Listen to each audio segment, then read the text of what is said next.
Alright, here is the Harbor Breeze Contempo in my friend's Jack Patterson's house. You've probably seen the video of this before. It's a horrible ceiling fan. It looks nice, but it's kind of just cheap. Tiny motor. It's so amazingly small. There's a little bit of rust on there too. I don't know if you can see that or not. But yeah, he stuck stickers to it, so it does have some stickers. But yeah, I'll show it running. First off the light. Here's a low. This fan is very noisy.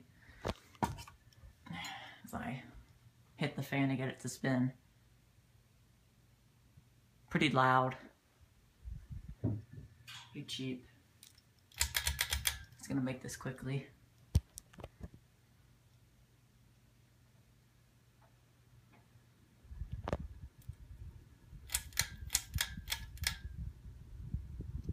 High speed.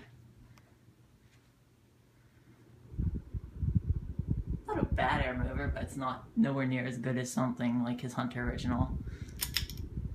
And